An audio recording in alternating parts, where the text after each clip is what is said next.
This is Tech Scene Talks on Tour, the podcast about enterprise technology that brings you IT insights and analyses from events all around the globe. We cover everything, everywhere. Visit techzine.eu for more information, and don't forget to subscribe to this podcast.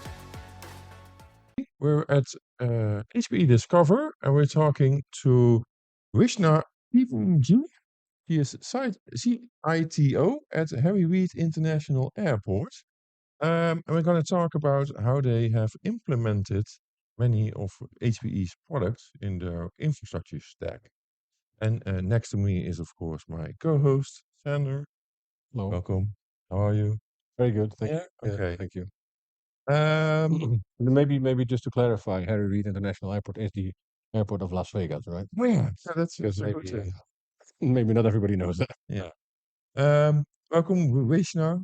Yeah, what is it that you do as a CITO at Harry Reid International Airport?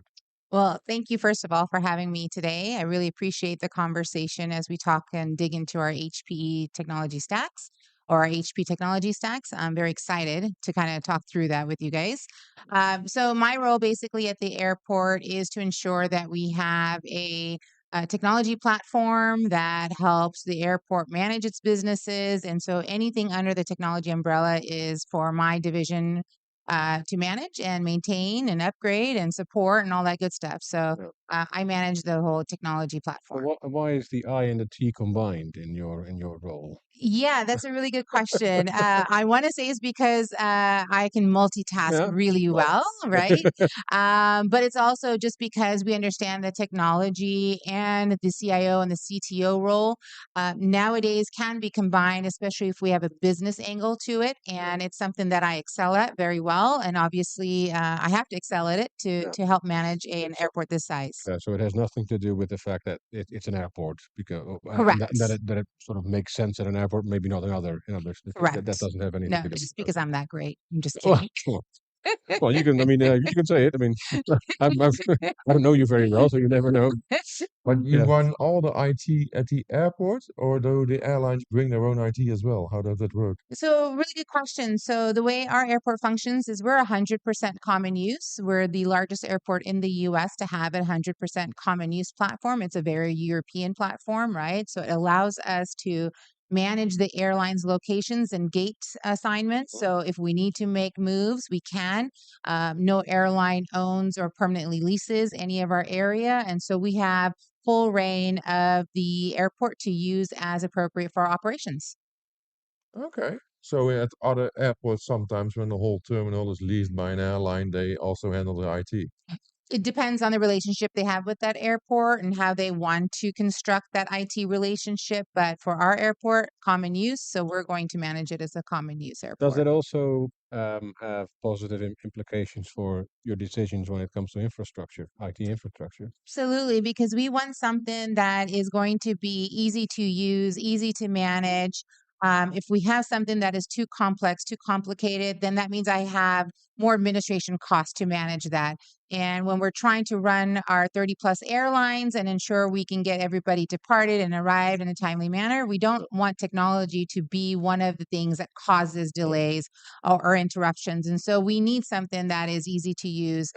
So we want something that is also centered throughout the entire airport. So we don't want different products in different areas. The thing is, because it's common use, you have full control of what you choose, right? Correct. You don't have anything to do with what other airlines want, so that's Correct. good. They have to fit with us. Yeah, well, makes sense. So, what was the situation before you went for, because this thing is about the solution that you've bought or that you've subscribed to or whatever it is from HPE's GreenLake for Private Cloud Business Edition, right? So we're moving towards that. Currently, we have all of our Wi-Fi is with an amazing partnership with HP. We have Arubas all over the entire campus. I noticed. Yes. Yeah. And so it's a great product, right? We've been with HP for, I want to say 15 to 20 years now. So this was a decision made long before I got there. But what we have noticed over time is that it is easier to use. We have less administration costs because the technology and the solution is so robust. It allows my technicians to do the changes when they need it. We have, timed up rollouts for upgrades. We're now going into the Wi-Fi 6 platform, and we're hopefully looking at what GreenLake would do for us and how it would help us manage things. We are a on-prem type solution airport, but that doesn't mean we're not trying to do a good cloud journey. So we're trying to figure out how that fits into our rollout. You're moving to Wi-Fi 6. Why not Wi-Fi 7 immediately? Has that been discussed internally? Or?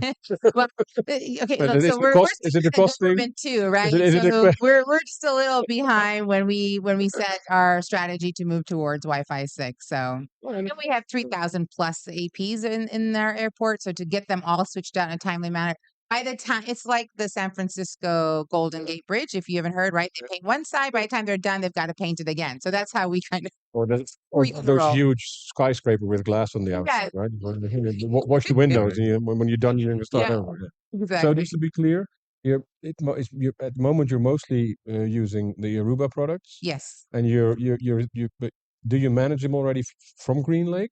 Not yet. So we have some management in GreenLake.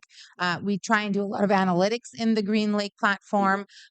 We just haven't completely switched over because we still have a mix of the older Wi-Fi's there that we need to upgrade and we plan to upgrade. But once we're on a platform that is fully supported on GreenLake and we feel like we have the administration tools there that give us what we need, then we'll look at a full transition. Yeah, so full transition in the full stack you mean as well. Correct. So from storage, compute to the network. Correct.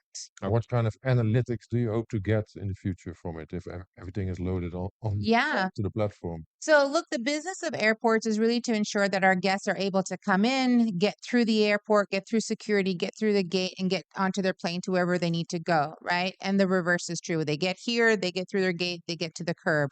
And we want to make sure that while they're here, they understand that when they connect to their Wi-Fi at the airport, it's free, it's secure.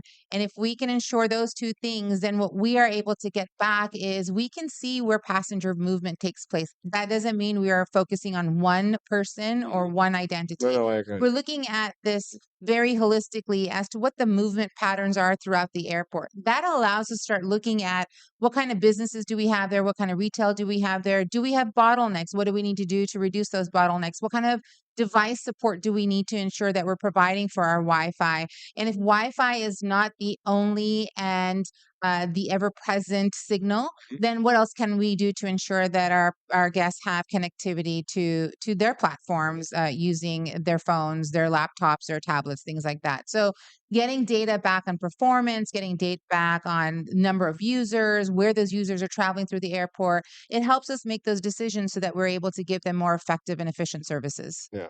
And so could you sort of elaborate on those services a little bit more? I mean, you can have maybe customer experience or give them, if they're in a certain terminal and there's a free ice cream thing going on, you can push that to their devices. What is that? Yeah, kind of thing? so really it's we generate a lot of revenue from when the passengers are in the gate.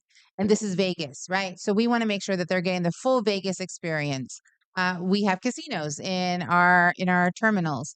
And what we want to make sure is that one, they're either, gaining an advantage at the casino by playing and having a good time, or when they're at the Starbucks or they're at a fast food place, they are not just dwelling there and then moving on without purchasing an item, because then that means either the restaurant is too slow or we don't have enough capacity to manage all those guests. So when we're starting to look at how can we ensure our passengers get a good experience in the airport, that means they're getting their food and drink and gambling all in a time span before they have to board their flight and leave.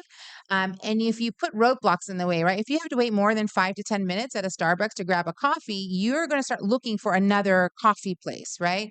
And so maybe our decision at that point is maybe we have more than one coffee shop within a certain area or a certain gate space. Maybe we have more food in those areas. Maybe we have them traverse to a different place to have a bigger selection of options and retail. So really, we want to make sure that they're getting the biggest bang for their buck, sort of say, while they're at the Literally airport. sometimes at the casino. Yeah, right. And we want to make sure that it's effective, it's seamless, that they're getting what they want when they want. Do you think the Las Vegas airport is unique in that sense? Because it is, to a certain extent, the most fun airport, if that's possible. I mean, because Fun airport. Well, I hope so. no, but airports usually are not necessarily associated with fun. But, I Right, mean, right. Las Vegas is obviously with the casino in there and all that stuff. Yeah, It is different from a lot absolutely. of other airports, I think. Yeah. So one of our creeds is that the airport is the first and last look of the city. And so really what we want people to enjoy is when they come in, they see the lights, they see the glitter, they know that this is Vegas. It's the Vegas experience. If you think about it, Las Vegas is probably the most unique city you're ever going to be to. It is a destination city. We have gambling resorts, entertainment. We now have huge sports here, right? We have national level sports here. And so we want to make sure when people come to the airport, they feel like they're in a hub in the Las Vegas downtown area or the Strip area. And so we have to make sure that we have that type of atmosphere and vibe there as well. So because we are so unique, we also don't want to lose the fact that that uniqueness comes with a high level of customer service. No matter where you go on the Strip or in the downtown area, you get great customer service. The airport should be just as superior when it comes to How that. easy is it to maintain this and to upgrade this, right? Because when you're doing all this stuff over the network, Yeah. I imagine all the casinos are somehow connected to a network as well. I don't know. No, we They're are not. we are our They're own completely. network. Yeah, we are completely Who owns them? But they're not. So the casinos over there, or the slot machines and all these things are not connected at all. they are so Standalone the things. way we have it set up is to ensure one, we have security, right? We Yeah. want to make sure security is at the highest level of performance and so we have things that are segmented on a fabric. And so our gaming is on its own complete segmentation and fabric. So there is no interference to the And guests. just to be sure, that means more than just a separate VLAN, right? So That is correct. it is Yes, so it's those are actual the segmentation. gaming. Yeah. You can come in and play the casino games in a different way. No, it is completely segregated, completely, bifurcated from our own infrastructure, just because we know how important the security at our Is airport it the is. same for the retail and the lounges and Everything, yes. We have put in a very tight fabric with tons of segmentations, redundancy, and DR because we want to make sure that no matter who is on site, no matter what you're doing on site, everything you do is safe and secure. That is our top priority. Okay. As should be the Yes, top priority of anything concerning airlines, right? that is And correct. and you said at the beginning you're starting to move to HPE private. Cloud and business We're relations, looking GreenLake, at the cloud experience. Yes, What do absolutely. you hope to get out of that? Efficiencies, right? What is the biggest move to the cloud is for those efficiencies, right? You're able to process more, gather more data, and really look at things in a more fine-tuned or holistic manner, right? The cloud gives you the options to really build out what you want to build out in a way that makes sense for you and your business. And so that's where we're starting to look at what makes sense for us. And then we'll start developing that journey with our partners at HP and our SMEs and figure out the right pathway to get us to where we need to It's go. a very early journey, I It is a understand. very early journey, yes. And we're very excited, right? We've been with HP for, I said, almost 20 years. And we have a great relationship with HP and a great relationship with our Well, third parties. I can imagine you could also sort of reduce your footprint as well a lot, right? On-prem, not Yeah. necessarily by moving it to the cloud, but by going for more modern kind of solutions when it comes to storage and compute. Yeah, absolutely. Look, So, one of the things that what makes your technology stack better is that you're open-minded to the modernization capabilities, right? How can we move to that next level? Can I move my staff to that next level? Can we do it in a way that makes sense for them, makes sense for us, makes sense for the bottom line, right? And so as we're looking at what is our next journey, a lot of it is going to be based on automation, cloud processing, more segmentation, right? A broader fabric, a more intense and robust network. And we can only do that so long as we understand what the tool sets look like in GreenLake. And once we get that fundamental understanding and we can design what we're looking for, then we can add whatever we need to, right? Because we're going to build that foundation for ourselves to be and right. then probably also even easier to control or to manage than you're doing already, right? Yeah, absolutely. But we have to also remember an airport has a lot of passengers that go through, right? 58 plus million last year. We had that many passengers roll through our airport. And so even if there are the new tools out there, we need to make sure that they're safe, they're secure, and they're trainable to my staff.